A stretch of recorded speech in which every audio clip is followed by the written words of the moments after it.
Party आम जन को, अगर आम आदमी, अगर हमारा एक गरीब भाई, उसकी समाज में पैठ है, उसको आगे बढ़ना है, उसके पास आइडिया है, तो जनहित पार्टी उस आम आदमी को आगे बढ़ाने का, उसे चुनाव में लेके आएगी। और सारी पार्टियां फंड जो है वो पब्लिक से और डोनेशन से ही आता है, क्योंकि जो किसान के बच्चे हैं, जो देहात के 80% अभी भी किसान या देहात या गरीबों के बच्चे हैं, उनको सबको एक समान शिक्षा मिले। क्योंकि इंडिया तो पौराणिक काल से भी, यहाँ तो भगवान श्री कृष्ण और सुदामा एक गुरुकुल में पढ़ने वाले थे। ये भेदभाव जब खत्म हो जाएगा तो इससे एकतावाद बढ़ेगा। जो जनहित पार्टी का मेन उद्देश्य है एकतावाद।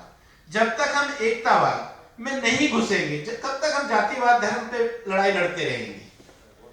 हमें इन सब चीजों से आगे बढ़ना होगा। इन सब चीजों से इंडिया कभी भी आगे तरक्की नहीं करेगी, एकतावाद से बढ़ेगी। जितने भी राजनीतिक दल हैं, चुनाव आता है, सब जो है जातिवाद और धर्म का कार्ड। हम भी को मतलब हम 30%, हम कौन होते हैं उन्हें देने वाले? वो उन्होंने हमें जन्म दिया, आगे बढ़ाया, और आज हम उनको अपने बराबर में अपना बराबर प्रतिनिधित्व देने में शर्म आ रही है। ये बड़ा दुर्भाग्य का विषय हर पार्टी के लिए। जनहित पार्टी महिलाओं को 50% बराबर का अधिकार देगी, कोई इसमें मतलब भेदभाव नहीं होगा।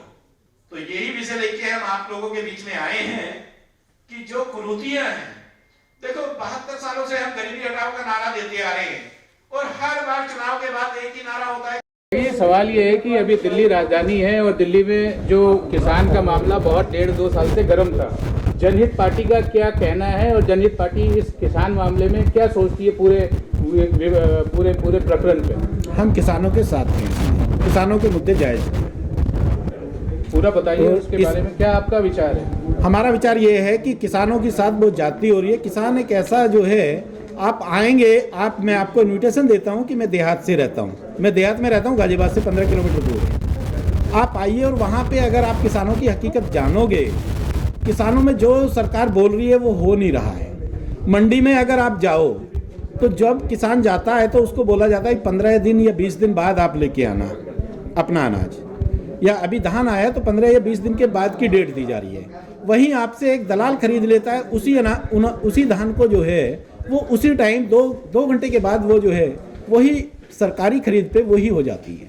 तो ये जो है दोगली नीति सरकार की नहीं चलेगी।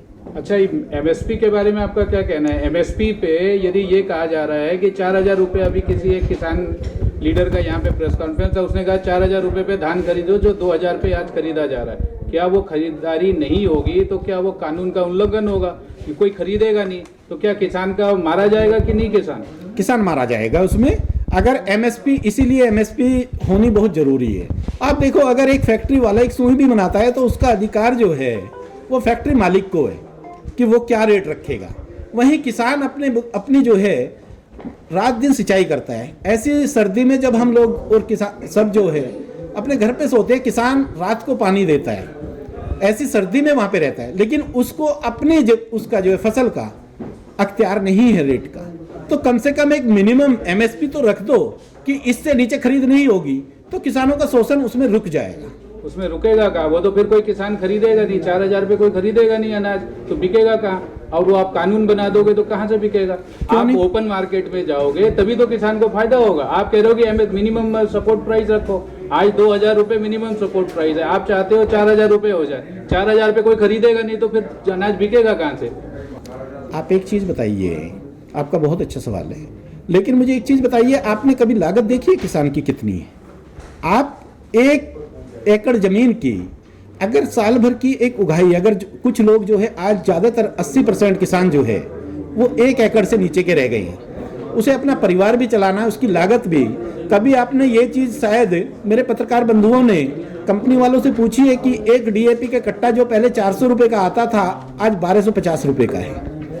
ऐसी 3 साल में कौन सी वो आगे महंगाई कि आपने 850 रुपये बढ़ा दिए। किसान अपनी फसल का दाम अगर मांगता है उचित तो वो गलत है। ये तो एक सबसे मेन चीज है खाने की, जिसके ऊपर हम जीवन यापन है हमारा। आप उसको जो है मिनिमम प्राइस पे खरीदना चाह रहे हो, और किसान को जो आप जो है खरपतवार और वो दे रहे हो वो बहुत महंगा दे रहे हो।